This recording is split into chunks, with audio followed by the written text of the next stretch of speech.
Hey, everybody. Welcome back to episode 16 of Marketing Uncensored. I'm Sam Tomlinson. And I'm Collin Slattery. Yeah, our podcast is now old enough to drive. And, we wanted to answer the question we've gotten multiple times. So you want to start an agency. Where do I start? Collin? Don't. It's true. Don't. Thanks for tuning in to episode 16 of Marketing Uncensored. If you have any questions or comments, comment, hit the bell, subscribe. Yeah, bye. Don't do that. But seriously, no, I mean, I think Sam and I obviously have a lot to say about this, having started/grown agencies for longer than most people have been in the business. And have a lot of shit to say. I mean, I think the number one thing is you keep hearing people on Twitter talking about, oh, I just started my agency. I'm like, no. You didn't start an agency. You took on a few freelance clients. And I'm not going to belittle that. Like you can do that and you can be very happy and you can be very successful. Like David Herman, I think we both know is a very, very, very successful, very, very smart freelancer. And he's done a wonderful job. But do not confuse that with running an agency because those are two very different things. And you could definitely transition from freelancer to agency. Like that is a pretty 100%. Common path. I think another person we know, is Andrew Ferris. Like we both have, I think, talked to Andrew, been on the podcast, whatever.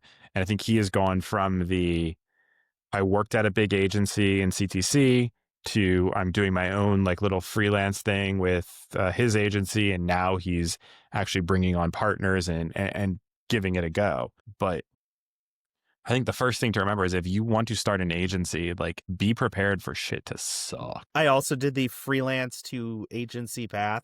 I know Shaq's done it. Lots of people have done it. And I mean, let's talk about the great things about agencies, right? Low barrier to entry. So if you have a skill, you can sell that skill and you can find people to do other parts of the job. And there you go, agency.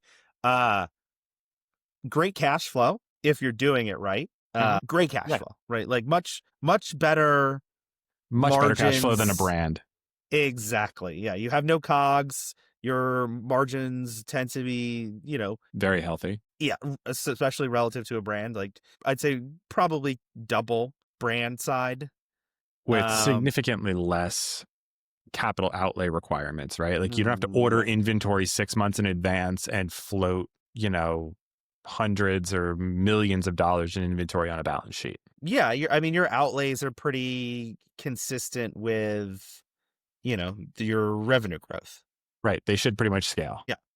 Can do it from almost anywhere. Also a nice perk. I travel 6 months out of the year and don't have difficulty growing and scaling the agency. So yeah, I think there's a lot of benefits to it. It gives you a lot of access and visibility into lots of different businesses, what other people are doing. It can be an incredible learning environment as well. So, I think there's, again, a lot of benefits to starting and scaling an agency for sure. Yeah. I think that's all right. I think the downsides, right, if I'm going to play a pessimist to your optimist, are number one, there are low barriers to entry, which means your competition pool is constantly shifting. And increasing. Correct. Number two is you have to deal with a lot of the fallout from bad actors. Yes. There is a significant relationship component, right? You are fundamentally not building up in a product business. You do not have to maintain a personal relationship with your customers. Like we have both grown brands. Like Nike does not have a personal relationship with me. They do not have to worry. They do not give a shit about me. No one's calling up Phil Knight and being like, "Yay, yo, your shirt sucked this month. I hate you." Yeah. Doesn't happen, right? Like at the end of the day, and unlike other service businesses like, home services, where at the very least the homeowner can point to a tangible thing, with agencies, it is often more difficult to get to that tangible thing in a way that resonates with the brand, right? Yes. Like I pay a roofing contractor. I can look and see my new roof. I can see the shingles. I can see the guys working. As an agency, you are delivering what is largely an intangible service to a moderate Chewy, I would say the median client that most agencies have is not uber sophisticated in the technical nuances of the service you are providing. So I it's a think, fundamental, it's a human services business. Like you are in the yes. client relationship business as much as you are in the marketing business. And I think, some of the points that are worth kind of expanding on, the major competition being one of those, which is from a client standpoint, there's always someone sniffing around your clients who says they can do a better job. There's always people posting about shit on Twitter and LinkedIn and saying stuff at conferences about how they produce these magical results, how things can be better. And so um there's not a lot of grace or maneuverability when it comes to an agency, right? Like it is a what Mm, have you done for me lately business. And it's definitely not a loyalty business. no. So, if you're looking for a thank you, that's what the money's for, right? Like Yes. you're not getting, like, appreciation is nice, but it's rare. Um it's Yeah. very rare. Uh and The very rare to get loyalty as well. You know, yeah, you sing for your supper. pretty much. And that's how it works. So I think when you really boil it down, right? As you go through like the agency like growth, like and we both gone through this, it's a lot of sledding uphill. It's a lot Especially of early on. yeah. I think the first probably 30, the first 50K a month is hard. I think going from 0 to 10 is actually kind of easy if you have a decent network and you're able to freelance kind of thing. That's not particularly difficult. I mean, the operative point there is, like, if you have a decent network, right? If you're starting with Right. nothing and you have to have those, like, $500 a month clients, like, that's a Yeah, slog. that's But rough. if you have a reputation, you get your 3 to 5 freelance clients, boom, you're 10K a month. Yeah, Like, it's not. That's I think getting from 10 to 50 is hard. I would say. I think if we're gonna be honest, we'll probably just cut this to be like that. But the first 10, if you have a network, is pretty easy. The first 10, if you don't, could be kind of hard. to Scaling it up and productizing it and doing that is going to be tough to get to 50 to 100. yeah, I mean, like, and it's funny because, like, we were much smaller 2 years ago, right? I think we were like 3 people 2 years ago, and we're 16 now. So I've, like, gone through that kind of transition, and that, yeah, like, getting to 50 is hard because you can't do 50 solo, right? So you do It's need to hard. be hiring people. And the challenge as a small business when you're hiring, you can't pay a lot. And anyone Hmm. who's like, "Oh, I'm joining a company, there's 2 other employees," it's like, it doesn't sound like a lot of job security on that one. It's So not. I mean, you're but at a disadvantage from hiring too. So it is hard. yeah. But all that being said, if you can get to those levels, it is a beautiful business. And if you can deal with the ups and downs, yeah, it's a beautifully cash flowing business. I think the big, like, 10, 15, maybe 20K as a freelancer, great spot to be in. That 20, 30, 40, 50, really up to like 83.333, right? The million, the That's magical right. million. Yep. Like that transition where you're going from just you to maybe 2, 3 to 5 or so employees, like that's a very hard transition. And also, like, you're still intimately in it, as, like, it's not you are the business, right? Like Yeah. you are the reason why people work with you, right? Um, it's probably not until, like, yeah, like when you get to 150, you get to 200,000. That's when, you can take a step back from day-to-day delivery. And that's when you kind of hit escape velocity as a business for the Yeah. most part. Yeah. I mean, you're still, to your point, like you still have to sell. Like that's the thing, but you don't have to do the work as much. Right. Like You're definitely still the number one salesperson. I think, I mean, we're 50 people and I'm still the number one salesperson. Like, I don't think and I've tried to hire biz dev people. Fucking terrible. Don't do it. Doesn't Uh, matter how you compensate them, they all fucking suck. I'm I'm not expecting to have salespeople at 16. But yeah, They I all mean, fucking suck. marketing and sales. That's my two biggest jobs at the moment. Yeah, pretty much. And then Um, making sure employees don't fuck each other. the joys of running a service business. I've had during COVID, we had people who had significant, and by significant, I mean, and I think it was like a thing, like a one night situation happen on Zooms. We've had that happen, like where, like, guy comes out of the bathroom and like nothing but a towel whilst, a member of our team is presenting on a client call. And I'm like, not bad. Don't ever do that again. But like as a person, I can be like, all right, I could see how this happened. Yeah, that's as you get bigger.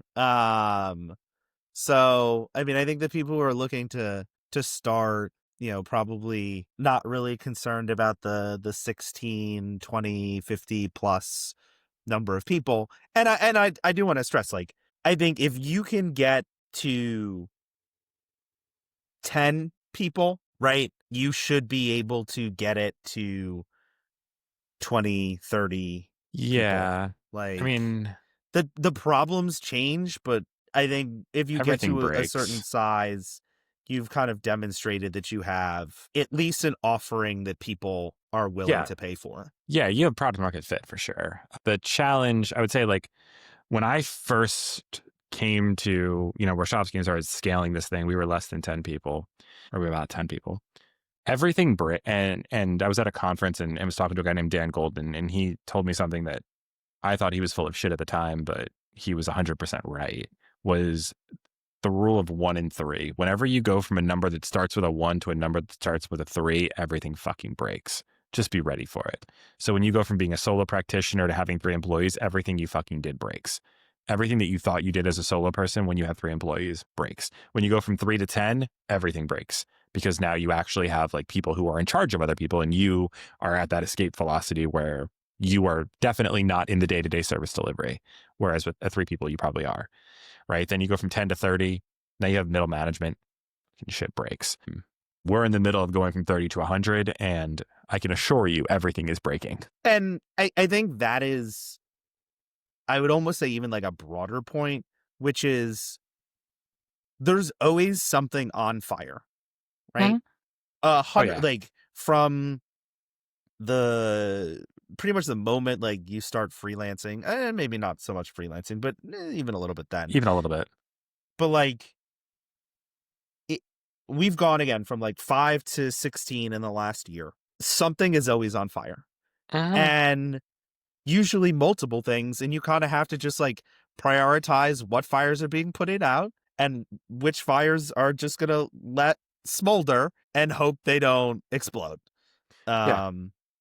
And you need to be very comfortable with that. I mean, I think if there's, people listening who are like, oh, I think starting an agency, like the biggest challenges are like emotional, psychological, and like not even really structural, where it's like, you got to be okay with the chaos. You got to be okay with stuff being on fire. You got to be okay with always having the problems, right? Like if it's good and like fun and easy, Everybody else gets credit. it never gets to me. Like No. I don't get to do the fun stuff. Like No, I get you the get shit. there.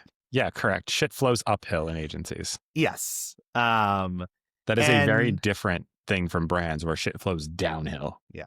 And the highs are high and the lows are low, and they always come together. Yeah. Like you can close your biggest client one day, and then the next day one of your key staff leaves. Like, Yep. and they're like, "Hey, bye." And you're like, what happened?"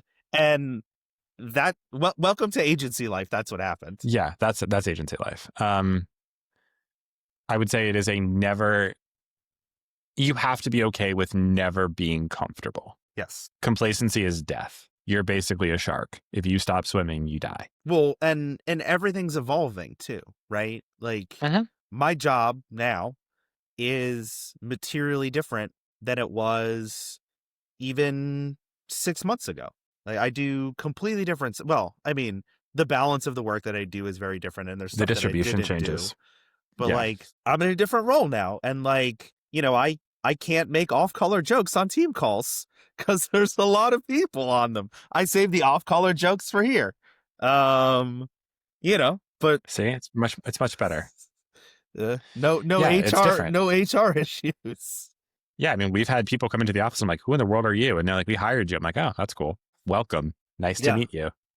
Like, but that's the benefit, right? Like, keep the machine, like you said, works. Like, we have people who are in charge of stuff. Like, you have Phil, who's in charge of social. Like, there are probably things that happen in a Facebook ad account that you are never made aware of. And people are like, the client's like, hey, I'm really happy with how this worked out. And you're like, awesome. I have not logged into Facebook Ads Manager in at least 6 months. I don't even know what the current layout looks like. There you go. I log into Facebook Ads Manager all the time. I have an addiction. I don't miss it. Although with the brand, I'm gonna have to be spending time in there. But yeah. Yeah. But that's the reality is like, you have to be willing to put yourself out of a job every 6 months to 2 years. And the stuff you're giving away is frequently like The stuff you like doing the most. yes. Yeah. If you are going to grow an agency, there are periods where you have to step back intentionally and create a void for somebody to fill. And you have to do that with the knowledge and expectation that they will fill it in a way that you may not like, or that may not be what you would do, but they have to learn it. And the only way to learn it is by you not being there. And that's definitely been something that's been like a challenge for me. Cause like, especially with senior stuff. And I think there is a good distinction, and I'm going to make that distinction between like early agency days where you can be like, okay, what's the low value work that I can outsource, right? You're bringing in a VA who will like manage your calendar, do email bullshit, like lots of general admin work, right? And that stuff is kind of great to outsource, especially early on. But you do reach a point, and it, I think, is in that 7, 8, 10 person range where you need to be outsourcing or like hiring for high level skills that you are very good at. And that is hard and uncomfortable. Like, it's very easy to say, oh, got this assistant, they handle like admin and stuff like that. That's very easy to let go of. It's very different to be like, you know, someone who's great at Facebook ads and be like, you know what? I'm not handling these Facebook ads anymore. I hired someone to do it for you. Yeah. Yeah. But that's growing an agency, right? Those are like, if you say, I want to start an agency, you need to make your peace with that reality before you start the agency. Otherwise, you're just setting yourself up for misery, failure, or disappointment later on. Yeah. It's not going to work. And or just be a freelancer, and that's cool too. But don't call yourself an agency, because then you're just a freelancer. And nothing wrong with that. And for a very long time, like, and I'll be completely clear on this, like, I would have made more money and a lot less stress as a freelancer. Like, I think you have to get to a pretty decent size where you are making more money running an agency than you would just as like an incredibly skilled freelancer. So you need to be very interested in like either the enterprise value to sell or just the love of the game to really grow it, because, you know, I don't know how much David Herman makes. I'm sure it's a lot. I'm sure he does better than most agencies under like 20 people. Yeah, like, I'm sure with a lot less stress. I don't know either, but I believe it. I'm sure he's doing great, and and deservedly. Like, he's taking incredible. Absolutely nothing away from that. Like, he is 100% incredible, and he has built himself an incredible brand and an incredible business. Like, fucking done. The point here is that your experience as a freelancer is going to be great. You're going to be like, oh, making tons of money. And then like, you're like, oh, why don't we turn this into an agency? And then your money goes down, but your stress goes way up. And it's not until you kind of get through that valley of suck that you're actually like back in a better spot than you were before. Right. Yeah. So that's a challenge. I mean, I would say when you start the agency, the things that no one tells you are like, a lot of the things you will do are contrary to like the exit plan that you have, right? Like a lot of freelancers set stuff up as LLCs because in the short run, that seems like a really good, cheap option. But if you're trying to build enterprise value, oftentimes having a corporation setup is actually better because there's tax advantages. You can load a shitload of personal expenses into an agency P&L. Like you really fucking can. Yes, you can. But when you do that, When you go to sell, when you go to sell, it's a bitch. the seller discretionary earnings, anyone? Yeah, exactly. But you have to do it, right? You have to figure that shit out. Like, so you have to, if somebody comes to me and like, I want to start an agency, like, okay, fine. Like all the things we told you, but also like write a fucking number down, put it in a drawer. And when you get to the number, be done. Because if you are just doing this for whatever, like you have to have an exit in mind. Well, I should say, and I think you'd agree with me, is I don't think you have to have an exit in mind, but you need to know what your end goal is, whether that's exit, whether that's hit a specific number and like let it cash flow, whatever you want to do with it. But like have an intention of what the goal is before you get started. Yeah, I think that's a fair way to do it. For me, it's always a number. So yeah. But yeah, for me, I'm probably not going to sell. I just like love having a business that prints money, and I wanted to print more money. And then, I'm going to work on other projects. If Google walks up with a $20 million check, I don't think you're saying no. No, but and like I have people come and want to buy the agency. I'm like, look, the only number that I will sell it for is more than you are going to want to pay for it. So, because I don't have an interest in selling it at a fair market price because that market price doesn't really interest me, right? But yes, if someone wanted to offer me a significantly more than the business is worth, I am happy to take that unreasonable amount of money for what I've built. Yeah, exactly. Talking but to you, don't go Taylor. into it being like, yeah. Listen, all the respect in the world, dude.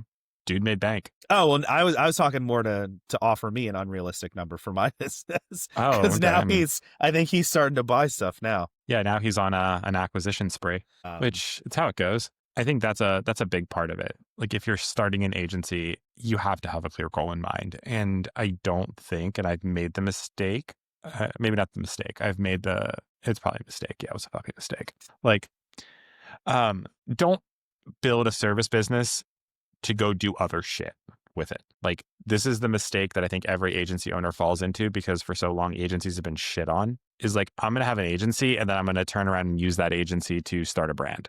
Like, don't fucking do that shit. Just fucking don't. If you want to go start a brand, go start a fucking brand. Which funny you say that because my first PO arrives at the warehouse next week. But I also waited until, we're 15 employees or whatever. So yeah, like we have a venture arm. Like we invest in companies, we do marketing for companies, we have brands that we own. I would say to you that balance sheeting that has been difficult at times. And I think you end up in this really weird position and it's a really hard balance to toe with employees, especially when you're like, look, you're doing all this really valuable work, but oh wait, it's so valuable that I'm going to give it away over here for equity. And it just breaks people's brains, like in a weird way. Also, I think the other thing agency owners miss and what I miscalculated was oftentimes the highest return, if you have a good agency, like you've reached that escape velocity, is actually just pouring all the money back into the agency. Yeah, because again, it's a business that has already proven itself. Right. But like there are very few investment opportunities I have where I can make an unlevered 50% return. Yeah. I mean, the agency, I'm sure, is one of them. That's pretty much the only one I got, other than like United Health stock. But that's the reality is like if you have an agency and you've reached that escape velocity, it's a good place to put your money. It's a good business that you can reinvest. It's a good place to reinvest money.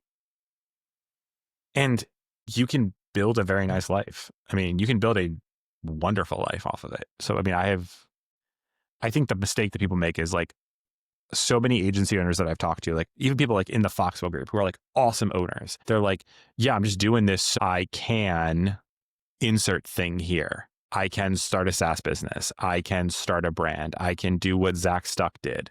And I'm like, And like all the credit in the world to Zach. Like what he's built with Hollow and his other companies, absolutely awesome. But let's be very clear. Zach is not running an agency at this point. Zach is a brand owner and he's a phenomenal brand owner. And Homestead is run by somebody else. Yeah. But there is not an agency is the easiest way to make $1 million a year. Yes. Right. 100% without it's question. not going to get you to, or it's much harder to get you from $1 million a year to $10 million a year. But the easiest route that you can get to making for yourself in your pocket $1 million a year, agency business. Great, yeah, 100%. great for that. And I think for a lot of people, that is like, if you don't have aspirations beyond that, and let me tell you something, as someone who's already done it, $1 million a year is very nice. Like, it's a good time, I promise you. Yeah, anybody that says that more money has more problems, more money has different problems. Yeah, but like, you don't need to be making $10 million a year to have some incredible lifestyle, right? And I think so much of the stuff we see on social media is, people who are like flying in PJs and like this just like astronomical, hey, I make $30 million a year. But again, $1 million a year, even in an incredibly high cost place like New York is City, a top 1% income. Yes. And you can do so much fun shit with it. You can have a stupidly fun time. Yeah. And you can have that stupidly fun time and still save. Yeah, absolutely. Yeah. Like, you can buy the stupid Lambo if you want and like afford it. Not like, the guys in Miami where half their money goes to their fucking Lambo lease or whatever. Like, you can buy it and afford it. Don't do that shit. I mean, don't, right? But it's much better to just fly first class everywhere, fly lie flat business. Like, but don't do that. Yeah. It's quick to $1 million. Well, it's not quick to $1 million, but it's the easiest path to $1 million. The easiest path. I would say it is the easiest path outside of going to college for finance and working at like Goldman Sachs or something. I mean, not even that. They're not going to get you to $1 million. Like, not easy. I mean, you got to do it you need to do it for a long time, but you need to be at Goldman for a decade. At 7 least. years. Yeah, you gotta. Yeah, you were talking. Yeah, you gotta do some shit for that, or be like a fucking killer. I mean, the other paths I would say are probably like other service businesses, right? Like if you're a lawyer, being a solo practitioner lawyer, you can do $1 million a year. If you're in a decent niche with a good referral network, you can pull that down no problem. If you're a sales killer, you can do it. But yeah, as far as like an own your own business thing, yeah, probably. Good to think about, right? As like, is making 400, 500, 700,000, $1 million a year. Like, is that a place where I'll be very happy getting to? And if the answer to that is yes, like trying to scale up the agency, right? Like, I think 200,000 or 250,000 as a freelancer, like totally doable. Like getting to $500,000 as a freelancer, gonna be really hard. I mean, there are probably some who do it, but not many. There are some who do it for sure. But I mean, getting to $1 million as a freelancer without something stupid, probably really difficult. And by something stupid, I mean like 2 or 3 legacy clients that are paying you, that are spending buku bucks and paying you, 15% of ad spend on all of it. Yeah, someone where you're like, some giant publicly traded company where you're like, I charge you $40,000 a month, and it's like not that much work. Basically, that's what you need. You need like the Scott Galloway model, where it's like I went and did consulting and I charged $2.5 million a year to 10 clients and built. That's how he built, whatever L40 or whatever the hell the name of companies that he sold. That was the fucking model. L2, whatever the hell it was. Yeah, I don't remember. But that was the model, right? Like getting good with a few CMOs, charge them a fuckload of money, and profit, but. Yeah, that's hard. So I think when you look at it, like, at least when I look at it, I'm like, okay, path to $1 million, 100%. Not hard. It's difficult to execute. It is not prohibitive in structure, where a lot of these other businesses are. Yes. It is. It really is. It's like, have a good service that you provide, build your systems from you, the person who's good at it, like write it all down, make SOPs, like Hmm. build process workflows Yeah. for how you You do it productize your core points of leverage. to a degree, right? Like, especially any of the lever pulling stuff. Hire people to do the lever pulling stuff so that you can do more sales and focus more on strategy. Repeat until you can't do the sales and strategy completely. And hopefully you're training some of those lever pullers. Hire someone who can also do the strategy, do more sales, like, and you're just kind of like repeating that process.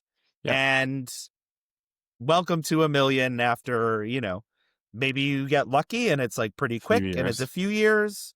Maybe it takes you a little longer and it's like 5 or 6 years, like whatever.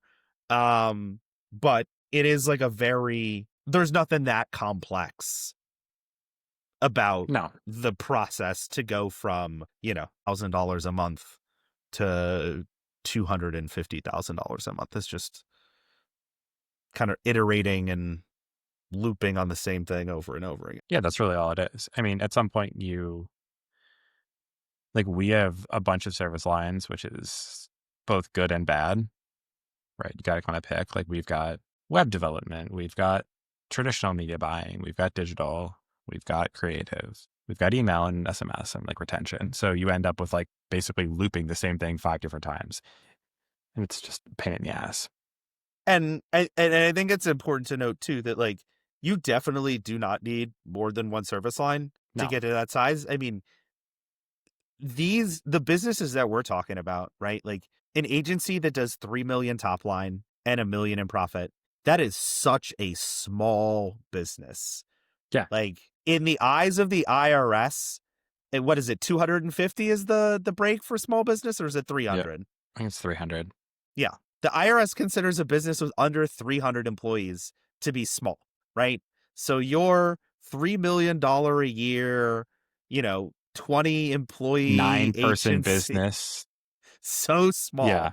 Yeah. Correct. And nothing wrong with it. Like you can literally have Kirk Williams is a great example of this. Kirk has a small agency. I think he's 6 or 8 people. Yep. Does phenomenal work for clients. Has complete control over his schedule, and I have no idea how much money he makes, but I'm sure it's plenty because he's got Yeah. like 6 kids and a couple G wagons. So I'm assuming not bad, even by Montana cost of living standards. Yeah. I mean, and again, like we're not talking big businesses here. And there's enough for everyone to eat at these sorts of sizes. So Correct. yeah, I mean, it's easy conceptually. It's a lot of hard work to get there. And I think like if Yeah. that's another point I think that is worth making is that, if you've worked at another company before or, you kind of do the freelance thing, agencies full time. And by full time, I mean all your waking hours time, right? Yeah, pretty much. 40 hours is not what's going to happen, right? And you have to be willing to make No. that trade, right? If you're like, okay, I make $150,000 a year, I would love to make $700,000 a year, and I'm You're great at this gonna work service. 80 to 100 hours a week. You roll out of bed, you open your computer, you eat in front of your computer, Uh-huh. you groom yourself, but other than that, you're pretty much working. Yep. And you have your phone on you so that you're answering emails and shit when you're out. Like, but again, the trade-off is you can build something where you can make a like legitimately lot of money that allows you to save a lot of money, which allows you to grow a large and healthy net worth, right? If you can put 5, 7, $10,000 a month into the market over time, you are going to be very rich. Like Pretty much. That's the whole plan. Yeah. like put it into an index fund, right? And 20 years from now, you're going to be a very rich person. Yeah. That's 100% the plan, right? Like that's 100%. I mean, I don't put all of it in index funds. I enjoy trading stuff, but sure. Yeah. But I'm sure you put at least 50% in index funds would be my guess. Oh yeah. Yeah. There's Yeah. like 50% goes in index funds, and then The rest of it goes to venture, private equity, real estate, and my fund money account I just got my where we capital call YOLO. for a venture investment now, actually. Yeah, I was gonna say I had one last week. I was like, oh fuck, that's not fun. Call to review Venture Fund 3. All right. Well, Yeah, right. Please wire us money. Okay, and I do. And and I like do. you can do that. Like I'm a partial owner of a resort in Thailand. There are worse things. Get I yourself a mean, little timeshare. I can stay there anytime I want for free, right? But like, hopefully it's going to cash flow. But the point is that in the great, like, I am not remotely as rich as like Sean Frank or Zach Stuck or any of the big brand people, right? But it is a lot easier to get to where I am, the agency route, than the brand route. And, I do hope to achieve the lofty levels that they have, right? But Yeah, but I mean, you have to agency remember. doesn't necessarily get you there, right? But where I am today is a lovely place. Again, I own part of a resort in Thailand, among Yeah, other there things. are worse things to have. I'm buying a second house in London for funsies. Like, You can do those things, you can, right? and Um, that to me has always been. And look, to be very clear, you can have very nice exits off of agencies if you grow to a sufficient size.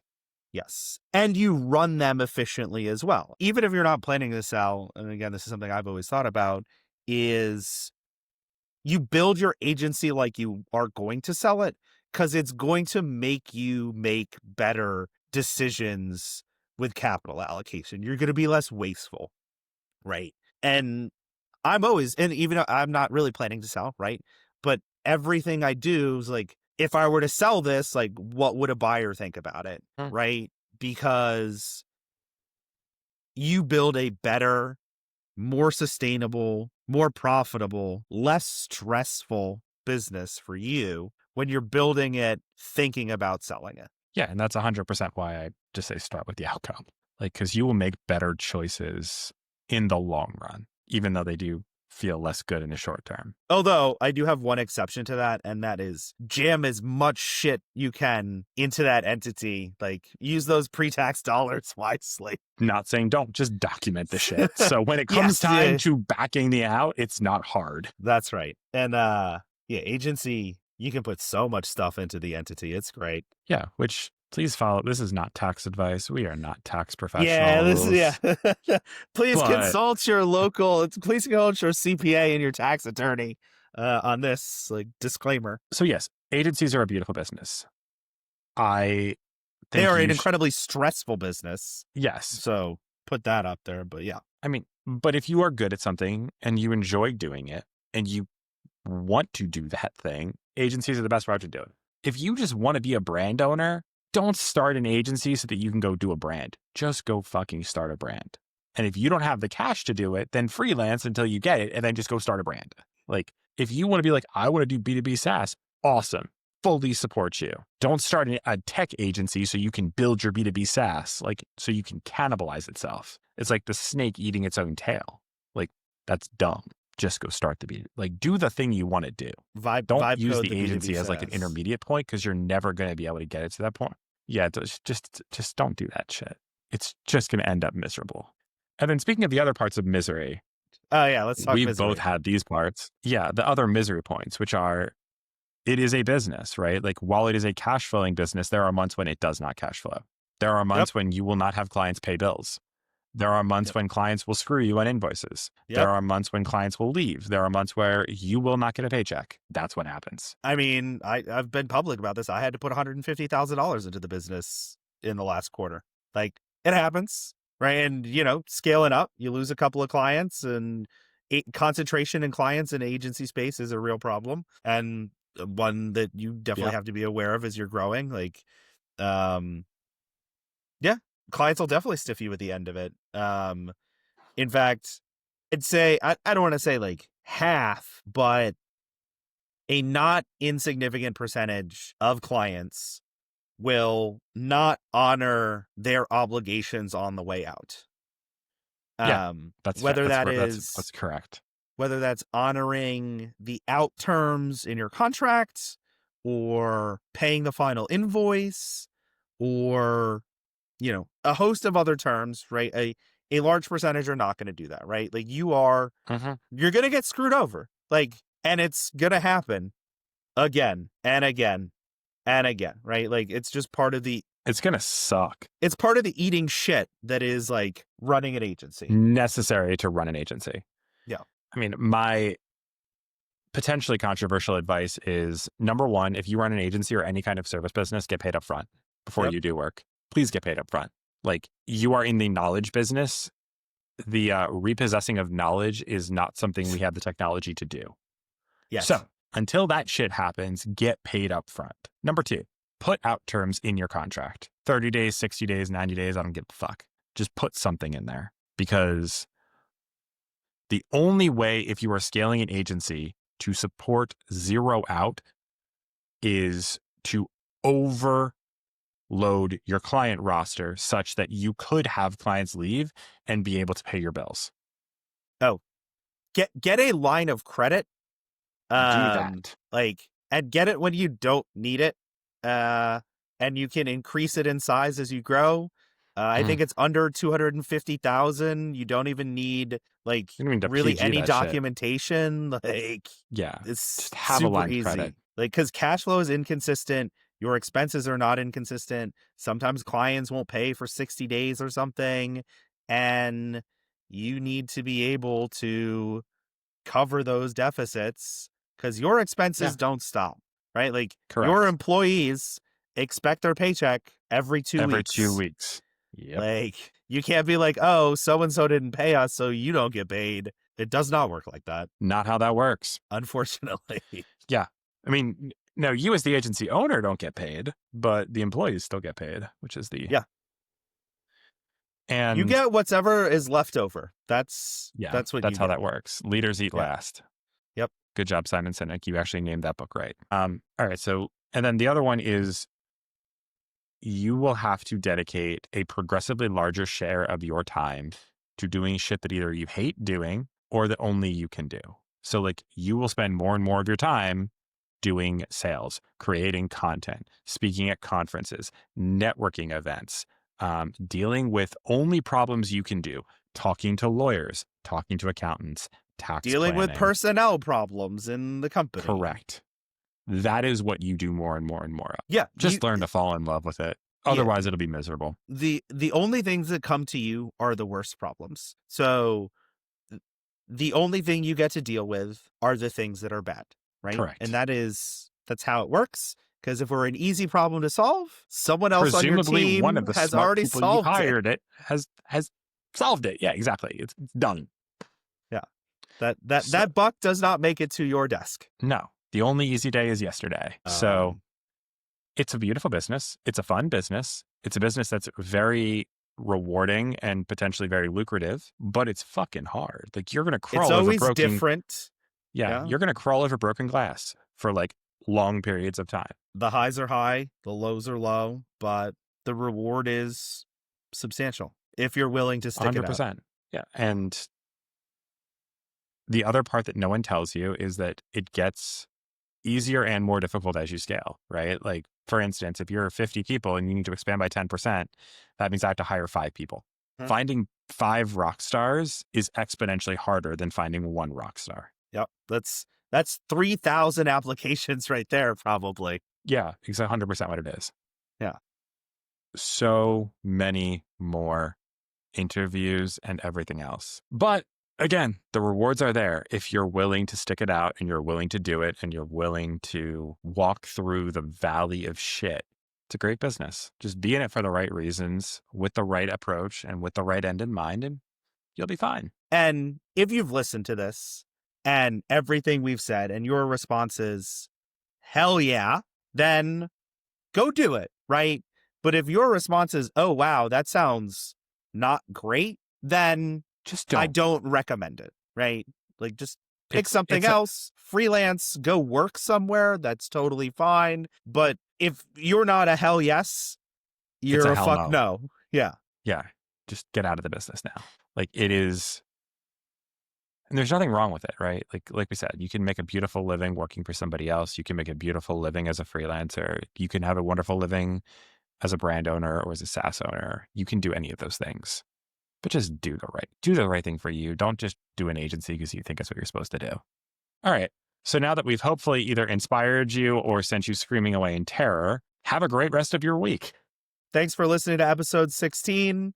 Like, subscribe, hit the bell. If you have any other questions about building an agency, starting an agency, growing an agency, or really anything about digital marketing, send us an email. We'll answer your questions on a future episode. And thanks for tuning in. Talk to you later. Bye.